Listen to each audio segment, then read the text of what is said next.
আগরতলায় বাংলাদেশের উপ হাই কমিশনে হামলার ঘটনায় ৭ ভারতীয় নাগরিককে আটক করেছে দেশটির পুলিশ। বাংলাদেশের সাথে ইতিবাচক সম্পর্ক চায় ভারত। একটি বিষয়কে কেন্দ্র করে দুদেশের সম্পর্ক আটকে থাকার কারণ নেই বলেছেন ভারতের হাই কমিশনার প্রণয় ভার্মা। বাংলাদেশ ভারতের মধ্যে সম্পর্ক বাড়াতে যা করা দরকার তাই করা হবে বলেছেন পররাষ্ট্র উপদেষ্টা তৌহিদ হোসেন। ভারতীয় আগ্রাসন ও অপপ্রচারের অভিযোগ তুলে ছাত্র জনতার বিক্ষোভ হয়েছে দেশের বিভিন্ন স্থানে।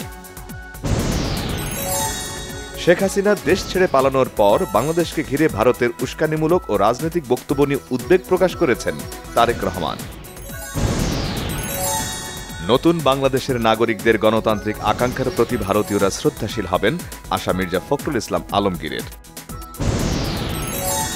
বিএনপির সিনিয়র যুগ্ম মহাসচিব রুহুল কবির রিজভী বলেছেন, শেখ হাসিনার পতনের বেদনা সইতে না পেরে বাংলাদেশের বিরুদ্ধে উঠে পড়ে লেগেছে ভারত। নৌপরিবহন উপদেষ্টা এম শাখাওয়াত হোসেন বলেছেন, গায়ে পড়ে ঝগড়া করলে বাংলাদেশের মানুষ আর ভারতমুখী হবে না। জাতীয় ঐক্যের জন্য সংলাপ করবেন প্রধান উপদেষ্টা অধ্যাপক ড মোহাম্মদ ইউনুস। কাল রাজনৈতিক দল ও বৃহস্পতিবার ইসলামী সংগঠনগুলোর সাথে হবে আলোচনা।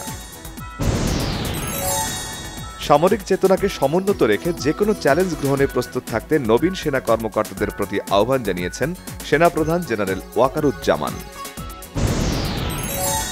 ২০২৩ সালে ঘুষ দুর্নীতি সবচেয়ে বেশি পাসপোর্ট বিআরটিএ, আইনশৃঙ্খলা বাহিনী ও বিচার বিভাগে টিআইবির খানা জরিপে তথ্য। আদালতে চিন্ময়ের পক্ষে ছিলেন না কোনো আইনজীবী।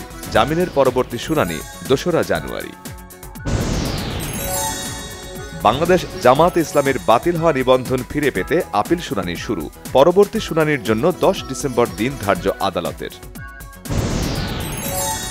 সংবিধান সংশোধন নয়, নতুন সংবিধান প্রণয়নের দাবি জানিয়েছে নাগরিক কমিটি।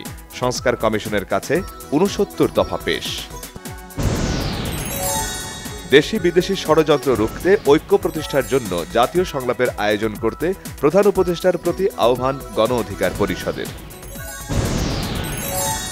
গার্মেন্টস শ্রমিকদের দুর্দশা নিয়ে শ্বেতপত্র তৈরির দাবি জানিয়েছেন শ্রম সংস্কার কমিশনের প্রধান সৈয়দ সুলতান উদ্দিন আহমেদ।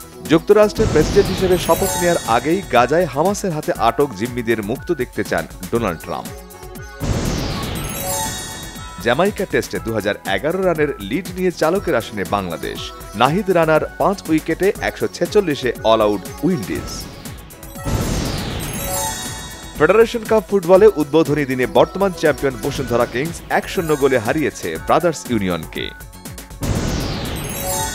তামিল ও তেলেগু সিনেমার জনপ্রিয় মুখ নয়নতারা। প্রতি ছবির জন্য পারিশ্রমিক নেন সর্বোচ্চ ৭ থেকে ১০ কোটি রুপি।